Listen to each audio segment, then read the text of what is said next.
எல்லாருமே அவங்க பங்கை ரொம்ப சிறப்பாக வெளிப்படுத்தியிருக்காங்க. முக்கியமாக எடிட்டர் ஃபிலோமின் ராஜ் அவர்களாக இருக்கட்டும், இசையமைப்பாளர் சாம் சிஎஸ்ஸாக இருக்கட்டும், கூட நடித்த எம்எஸ் பாஸ்கர் சார் சொல்லவே வேணாம். அவரும் ஒரு நேஷனல் அவார்டு வாங்கிட்டாரு இந்த படத்துக்காக. அண்ட் இந்துஜா எல்லாருமே இந்த மொத்த டீமுக்குமே வாழ்த்துக்களும் நன்றிகளும்.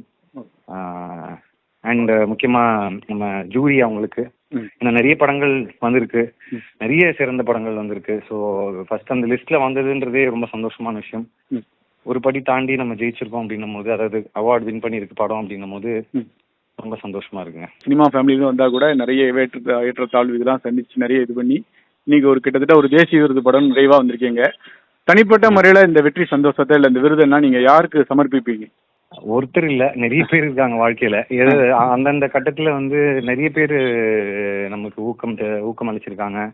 முக்கியமா ஃபேமிலி, அப்பா அம்மா, அப்புறம் என்னுடைய பாட்டி, இப்போ என்னுடைய மனைவி, நண்பர்கள், அப்புறம் நல விரும்பிகள், என் கூட ஆரம்ப கட்டத்திலேருந்து என் கூட இருக்கக்கூடிய தேவான்னு சொல்லிட்டு ஒருத்தர், அப்புறம் எல்லா தயாரிப்பாளர்கள், இயக்குனர்கள், கூட நடிச்சவங்க. ஸோ இப்படி எல்லாருக்குமே இதுல என்னுடைய பர்சனல் விக்டரியா நான் நினைச்சு இதுல நான் நன்றி சொல்லணும்னா எல்லாருக்குமே நன்றி சொல்லணும்.